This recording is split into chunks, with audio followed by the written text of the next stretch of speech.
저는 오늘 이 본문의 말씀을 가지고 배는 깨져도 약속은 깨지지 않아 라는 제목으로 여러분과 함께 은혜를 나누도록 하겠습니다. 그러고 보니까 제가 인사를 안 했어요. 지금 줌으로 함께 예배드리고 있는 우리 태겸이 만나서 반갑습니다. 그리고 나는 줌에 왜 이렇게 애들이 사람이 없지? 우리 친구들이 없지? 그랬더니 다 현장에 나왔네요. 줌에서 보던 친구들이 다 현장에 있네요. 그래서 오랜만에 현장에서 예배드리는 우리 살아가는 친구들도 만나서 반갑습니다. 아멘. 여러분, 타이타닉 알아요?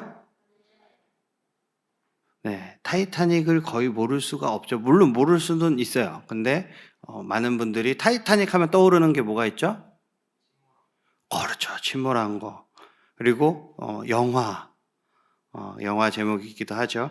이 타이타닉 우리 타이타닉 하면 우리 선생님들은 아마 레오나르도 디카프리오가 떠오르지 않을까 싶어요. 제가 봐도 그 당시에 디카프리오는 너무 잘생겼어요. 난 여배우보다 디카프리오만 보이더라.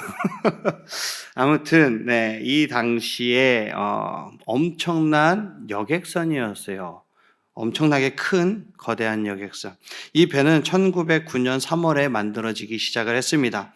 그리고 이 배가 절대로 항해를 하다가 가라앉을 거라고 생각하는 사람은 아마 지구상에 이 배를 아는 사람은 없었을 거예요. 3년의 공사 끝에 아일랜드 사람들은 길이가 약 270m에 달하는, 그리고 무게는 5만 톤에 달하는 초대형 괴물 선박을 만들어내면서 이 공학기술의 엄청난 업적을 달성해내는 그런 시간이 됩니다. 24개의 증기 보일러가 사우샘프턴에서 뉴욕까지 지금까지 갱신해 왔던 모든 항해 기록들을 갈아치우는 그런 엄청난 업적도 세우게 됩니다. 그런데 그때 그린란드 수역에서 거대한 무언가가 나타났어요. 여러분도 잘 아시다시피 빙산이 나타났습니다. 그런데 이게 1912년인데 이때 당시에 빙산의 크기가 약 1.6km였다라고 합니다. 밑에 깔려있던 게. 위에 나와 있는 솟은 부분은 살짝이었죠. 이걸 보고 이제 빙산의 일각이라 그러잖아요. 그죠? 다 배웠죠? 네. 여기 지금 공기가 너무 더운 것 같습니다. 애들이 다 벌써 3층을 올라가고 있어요. 큰일 났습니다. 지금 5분 된 것 같은데 아직 1번도 안 나갔는데, 아무튼 이렇게 빙산에 충돌을 해서 배가 가라앉고 말았어요. 이 배가 진짜 5만 톤 그러면 여러분 어떻게 생각이 드는지는 잘 모르겠어요. 270m면 축구장이 2개 플러스가 아마 될 겁니다. 네, 이 세로로 축구장 2개가 들어가고도 남는 공간이에요. 제가 또 왕년에 배를 탔지 않습니까? 외항선을 탔는데 제 첫 배가 3,000톤짜리 한중일을 다니는 배였어요. 3,000톤이라 그래서 이제 어떨까? 왜냐면 어선 그러면은 막 20톤, 30톤, 원양어선 그러면 500톤 이러니까 3,000톤이면 얼마나 클까? 그래서 딱 가봤는데 통통배 한 배가 있더라고요. 배를 타러 갔는데. 그랬는데도 한 100m 정도 됐거든요. 전장이. 100m가 조금 안 됐는데 270m에 5만 톤 클래스면 어마어마한 배라고 보시면 돼요. 아마 엔진 크기만 해도 우리 본당 1층에서 본당 높이의 엔진 크기가 될 겁니다. 아무튼 이 타이타닉호가 바다에 침몰했던 것처럼 우리의 삶도 순식간에 나락으로 떨어질 수 있다라는 거예요. 침몰할 수 있다라는 것입니다. 순풍을 만난 배처럼 우리의 인생길이 갑자기 어느 순간에는 막 쭉쭉 뻗어나가는 것 같아요. 모든 일이 다 잘 되고 내가 하고 싶은 대로 되고 내가 공부 조금만 했더니 막 성적이 막 팍팍팍팍 올라가고서 막 전교 등수가 쭉쭉 올라가고 어쩔 때는 내가 하는 대로 다 잘 되는 것 같아요. 그런데 갑자기 어떤 빙산과 정면 충돌을 하면서 바다 깊은 곳으로 내려가는 그런 나를 발견할 때도 분명히 있습니다. 우리가 살아가면서. 인생의 빙산은 우리에게 난데없이 역경과 고통을 안겨주기도 해요. 우리가 진짜로 소중히 여겨야 할 것이 무엇인지를 드러내주는 것입니다. 오늘 말씀을 들을 때 우리가 진짜로 소중히 여겨야 되는 것이 무엇인지 깨닫는 시간이 되었으면 좋겠습니다. 우리 첫 번째 키워드 한번 보도록 하겠습니다. 우리 첫 번째 키워드 큰 목소리로 한번 읽어볼까요? 시작! 겁내지 마. 로마에 가게 될 거야. 지난주에 바울은 이 세 명한테 재판을 받았죠. 그죠? 재판장인 총독들, 이 사람들에게 재판을 받았습니다. 근데 이 사람들은 바울의 죄를 찾지 못했어요.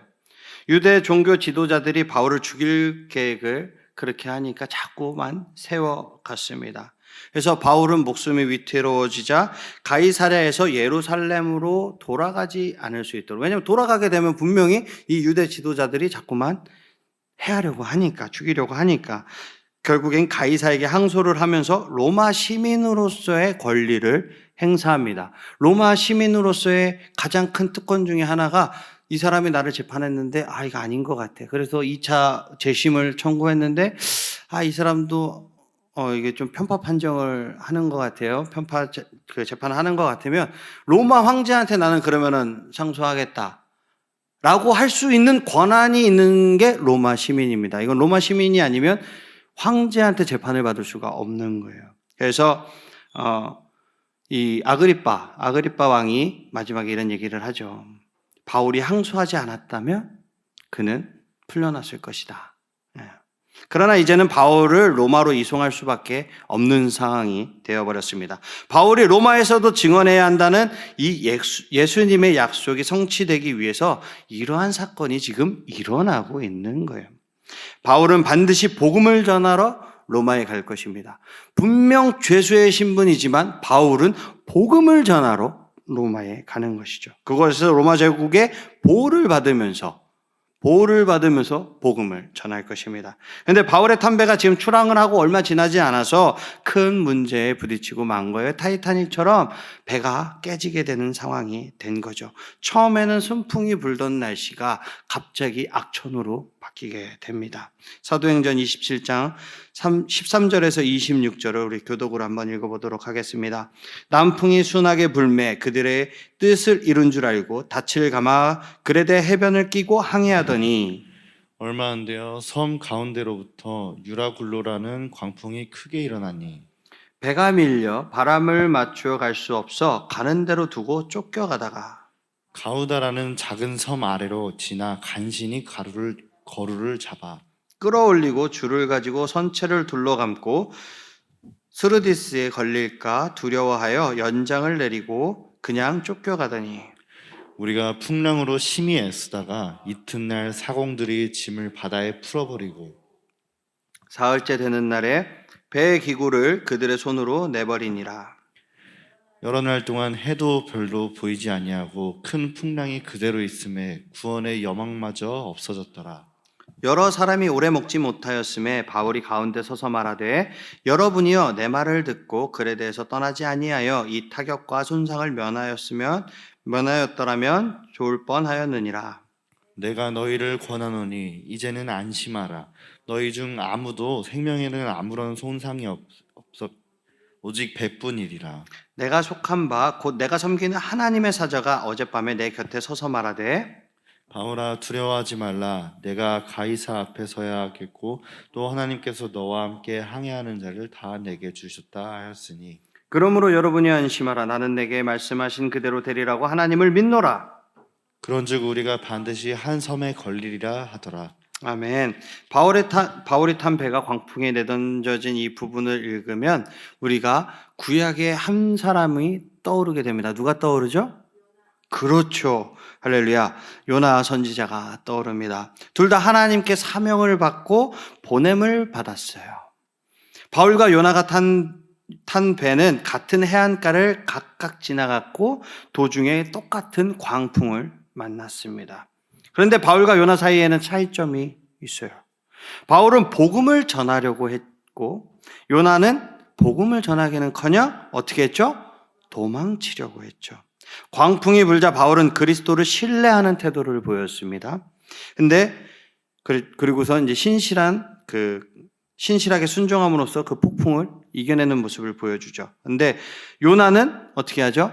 반항적인 모습을 보이고 그 덕분에 폭풍 속에서 하나님을 신뢰하는 법을 배워야 했어요. 어디서? 물고기 뱃속에서. 이것이 폭풍의 역할인 거예요. 폭풍 속에서 우리는 바울처럼 그리스도에게 매달릴 수 있고 요나처럼 절망에 빠질 수도 있습니다. 사명을 저버리고 도망친 선지자와 다르게 바울은 배에 머물면서 하나님이 바울과 배에 타고 있는 모든 사람을 보호해 주실 거라는 것을 믿었다라는 거예요. 왜요? 뭘 믿었을까요? 하나님이 그렇게 약속을 해주셨기 때문에 그 약속을 믿은 것입니다. 바울은 한낱 죄수에 불과했지만 전투 경험이 많은 로마 군인이나 노련한 이 선원에게 힘을 북돋워주는 그런 역할을 바울이 합니다. 여러분도 하나님의 신실하신 약속을 믿으시기를 축복합니다. 세상 사람들에게 여러분들이 힘이 되는 역할을 감당하시기를 주님의 이름으로 축복합니다. 아멘. 우리 두 번째 키워드 한번 보도록 하겠습니다. 두 번째 키워드 큰 목소리로 읽어볼까요? 시작! 머리카락 한 올도 다치지 않을 거야. 사람은 아무것도 먹지 않아도 한 3주는 버틴다라고 합니다. 예, 물론 저는 한 2달도 버틸 것 같아요. 그치, 휘성아? 그렇지. 휘성이나 나 뭐 한 1년은 거뜬하게 버틸 것 같아요. 근데 보통의 사람들은 한 3주 정도 버틴다고 합니다. 근데 그 시간이 점점 지나면서 면역력이 떨어지고 머리카락과 손톱이 자라지 않게 되고 결국에는 어떻게 되죠? 아사에 이제 되는 거죠. 아사가 죽는 거죠. 굶어서. 네. 바울과 벳사람들은 약 2주 동안 이 폭풍 때문에 아무것도 먹지 못했습니다. 멀미가 심했을 수도 있고 아니면 비상식량이 다 떨어졌을 수도 있어요. 아니면은 비상식량으로 남겨둬야 했기 때문에 못 먹었을 수도 있습니다. 예전부터 많은 고생을 한 사도 바울은 굶주림에 엄청나게 익숙한 사람입니다. 바울은 고린도후서 11장 27절에 또 수고하며 애쓰고 여러 번 자지 못하고 줄이며 목마르고 여러 번 굶고 춥고 헐벗었다라고 이야기해요. 바울은 자신이 세운 교회들이 믿음으로 서고 복음이 진전되는 것을 보면서 그런 모든 것들을 이겨내고 만족했습니다. 바울은 그리스도를 위해서라면 어떠한 어려움도 견딜 수 있고 이겨낼 수 있는 사람이었죠. 하지만 그 반대라 해도 아마 마찬가지였을 거예요. 바울은 고린도에서 침대에 누워 쉬거나 에베소에서 욕조에 몸을 담그며 편하게 쉴 수 있었습니다. 하지만 교회들이 죄를 범하거나 고통당하고 있으니 마음이 편히 쉴 수 없었겠죠. 그 대신에 바울은 심히 사랑하는 교회들을 격려하고 그들이 기억해야 하는 중요한 내용을 쓰기 위해서 양피지에 손을 들었습니다. 바울은 항상 자기 자신보다 다른 사람들을 더 생각을 했어요. 그들이 괜찮아야 바울도 괜찮은 것입니다. 저도 이제 이 마음을 조금 알아가는 것 같아요. 여러분들이 괜찮고 여러분들이 좋아야 제 마음이 편한 것 같습니다. 여러분들이 힘들어하고 여러분들이 뭔가 속상해하고 여러분들이 무언가에 시달린다라는 느낌을 제가 받으면 하루 종일 그 생각이 제 머리에서 떠나지 않는 것 같아요. 하루 종일 그걸 가지고 하나님 앞에 부르짖는 것 같습니다. 네, 원래는 이게 내용이 없었는데 갑자기 이 생각이 나가지고 아무튼 네, 그래서 만일 그들이 이 바울의 함께 배에 타고 있던 사람들이 풍랑 속에 가라앉고 있다면 바울 역시도 같이 가라앉고 있다라는 그런 마음이 들었다라는 거예요. 바울은 단순한 지도자가 아니었습니다. 바울은 양육자였어요. 깊은 바닥 속으로 침몰하는 그 순간에도 동료들을 어떻게 먹이고 위로했는지 지금 한번 살펴보도록 하겠습니다. 33절에서 34절을 함께 읽겠습니다. 날이 새어가매 바울이 여러 사람에게 음식 먹기를 권하여 이르되 너희가 기다리며 먹지 못하고 줄인 지가 오늘까지 열나흘인즉 음식 먹기를 권하노니 이것이 너희의 구원을 위하는 것이요 너희 중 머리카락 하나도 잃을 자가 없으리라 하고, 바울은 예수님의 말씀이 있었기 때문에 그 어떠한 일이 일어나도 그 여정에서 살아남으리라는 것을 이미 알고 있었습니다.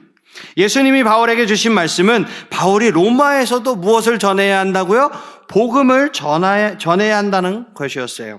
광풍 가운데 하나님은 바울에게 천사를 보내주셔서 바울뿐만 아니라 배에 함께하고 있는 모든 사람들이 살 것이라는 것을 미리 알려주었습니다.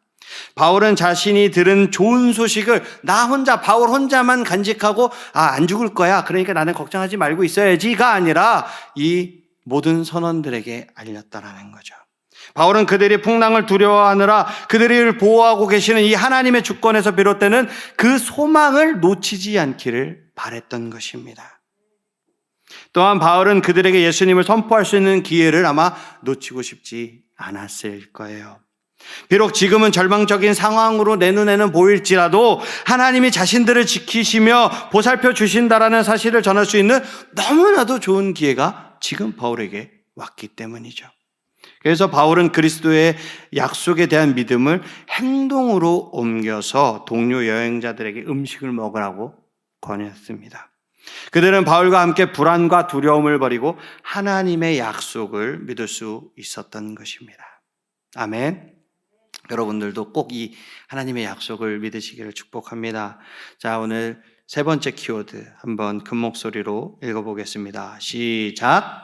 내 말이 맞지? 로마로 가자. 예, 이제 우리 승찬 쌤께서 음료를 넣기 시작해 주셨어요. 물음표에는 그쵸, 의문형이죠. 네, 바울이 군인과 선원에게 식사하라고 권을 했고 모두 배부르게 먹은 후에 남은 밀을 바다에 버려서 이제 어떻게 해야 되죠? 배를 가볍게 했습니다. 그 다음 날에 배가 해안가에 부딪히자 배에 있던 276명 전원이 헤엄치거나 아니면 배의 물건에 의지해서 멜리데 섬으로 올랐습니다. 겨울이 끝나고 로마로 떠날 때가 다가오고 있었던 거죠. 사도행전 28장 11절에서 16절을 보도록 하겠습니다. 우리 교독으로 한번 읽어볼까요? 석 달 후에 우리가 그 섬에서 겨울을 난 알렉산드리아로 배를 타고 떠나니 그 배의 머리 장식은 디오스구로라. 수라구사에 대고 사흘을 있다가 거기서 둘러가서 레기온에 이르러 하루를 지낸 후 남풍이 일어나므로 이튿날 보디올에 이르러 거기서 형제들을 만나 그들의 청함을 받아 이레를 함께 머무니라. 그래서 우리는 이와 같이 로마로 가니라. 그곳 형제들이 우리 소식을 듣고 아비오 광장과 트레이스 타베르네까지 맞으러 오니 바울이 그들을 보고 하나님께 감사하고 담대한 마음을 얻으니라. 우리가 로마에 들어가니 바울에게는 자기를 지키는 한 군인과 함께 따로 있게 허락하더라. 아멘. 이게 제가 이 말이 좀 어려워서 엄청 많이 연습을 했거든요. 그래도 입에 잘 안 붙어요. 조금 이해해 주시고, 아무튼 바울은 항구에서 만난 그리스도인들과 이야기하면서 힘을 얻었다라고 합니다. 그들이 서로 나누었을 법한 이야기들을 우리가 한번 상상해 보세요. 예루살렘 교회에서 재판을 받았던 일, 그리고 가이사랴에서 벨릭스와 그리고 아그리빠 앞에서 베스도 앞에서 이렇게 자신을 변호했던 일, 그리고 파선당했다가 기적적으로 또 살아남았던 일, 이런 일들을 아마 이 장로님들과 이야기했을 것입니다. 그러면서 바울이 잊지 않는 것이 있죠. 하나님께 감사하면서 하나님을 찬양했을 것입니다. 그리고 일주일 후 바울은 본래 가려고 했던 로마를 향해서 떠나게 되죠. 베스도가 로마에 보낸 것이지만 사실은 하나님께서 보낸 것입니다. 바울은 하나님이 원하시는 그 로마에 도착을 했으니 하나님이 원하시는 일이 펼쳐지리라는 그런 기쁨과 기대감으로 아마 이 가슴이 가득 찼을 것입니다. 바울은 로마 제국의 중심에서 복음을 선포하게 될 것입니다. 이것이 바로 예루살렘과 가이사랴와 바다에서 험한 시험을 이겨낸 그 끝의 소망인 것입니다. 이제 바울의 소망은 이루어졌어요. 하나님은 그렇게 약속을 지키셨고 이것을 통해 하나님의 신실하심이 만천하에 다시 한번 증명이 되었습니다. 앞으로 벌어질 일들을 두고 바울에게 필요한 것이 있었어요. 그것은 무엇이었냐면 바로 격려입니다. 그래요. 바울은 하나님이 원하시는 곳에 도착을 했고 하나님께서 원하시는 일을 알았어요. 그러나 바울이 서 있어야 할 그곳에 서서 자신이 해야 할 일을 하는 것은 결코 쉬운 일이 아닌 거예요. 바울이 하나님을 믿고 복음 전파의 열망을 가득 가졌다고 해서 연약해지는 순간이 없는 것은 아니라는 것입니다. 바울 역시 말씀에 대한 의심으로 흔들렸고 두려움이나 걱정에서 자유로울 수 없었어요. 그리고 유혹과 죄가 저절로 바울을 비껴가지도 않습니다. 그러므로 우리처럼 바울도 함께하며 하나님의 약속을 상기시켜주고 불순종의 위험을 경고해줄 이 믿음의 성도들이 옆에 있는 그 교회가 절실히 필요했던 것입니다. 이것이 우리 공동체인 이 지금 하늘사랑의 교회가 그리고 우리 청소년부가 각자 맡은 그 친구들을 향해서 해야 되는 일인 것입니다. 서로 사랑하고 위로하고 권면하고 함께 기도해주는 역할을 감당해야 우리가 교회로서 바로 설 수 있는 것입니다. 그리고 우리 교회가 우리 모인 공동체가 해야 되는 역할인 줄로 믿습니다. 아멘. 여러분 감당하실 거죠? 아멘. 말씀을 정리하도록 하겠습니다. 바울은 풍랑을 견디며 배에 머무는 것이 구조될 수 있는 유일한 길이라고 말했어요. 바울의 말은 심판을 통해 그 구원이 다가왔던 몇 사건을 떠오르게 합니다. 뭐냐면은 구원의 방주, 뭐가 있었죠? 노아의 방주 사건이 있었죠. 그리고 이스라엘 백성이 출애굽할 때 앞에 무엇이 가로막고 있었죠? 홍해가 가로막고 있었죠. 그리고 가나안으로 입성하기 위해서 또 무엇이 막고 있었죠? 요단이 막고 있었죠. 우리를 대신해서 이 땅에서 고통당하신 예수님으로 인해서 우리는 풍랑 가운데서도 주님이 이끄신다라는 것을 믿을 수 있는 것입니다. 그래서 주님과 주님의 신실하신 약속을 우리는 붙들 수 있는 것입니다. 사랑하는 청소년부 친구들, 이 말씀이 한 주간 우리의 삶에 주님의 신실하신 약속을 붙드는 그런 말씀이 되시기를 주님의 이름으로 축복합니다. 여기에 모인 우리 청소년부 공동체가 서로 사랑하고 위로하고 권면하고 함께 기도하는 그런 공동체가 되기를 주님의 이름으로 축복합니다. 아멘. 다 일어나시겠습니다. 주 품에 품으소서. 찬양하고 기도하겠습니다.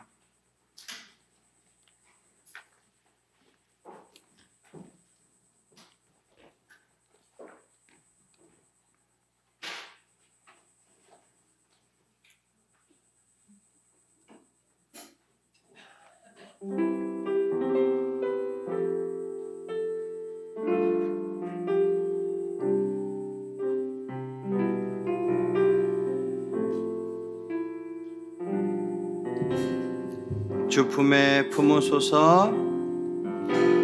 주 품에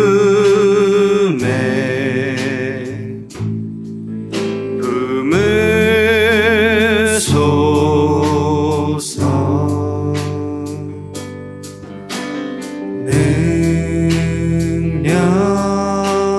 능력을 달로 덮으소서. 거친 파도 날 향해 와도 주와 함께 날아오르리. 폭풍 가운데 나의 영혼 잠잠하게 주를 보리라. 주님 안에 나 거하리. 주님 안에 나 거하리.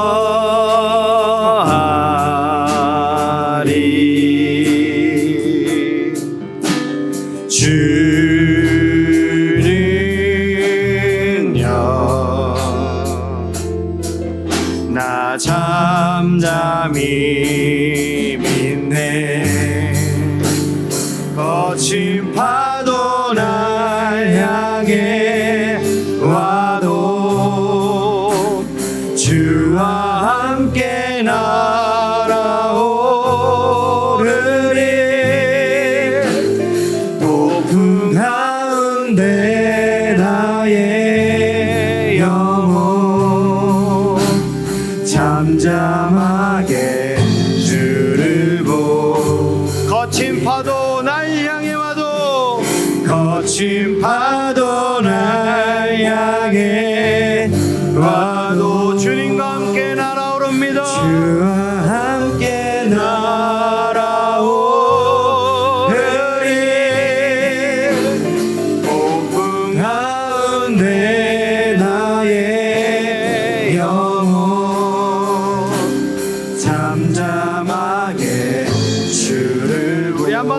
고백해 볼까요? 거친 파도 거친 파도 날 향해 와도 주와 함께 나아오르리. 폭풍 가운데 나의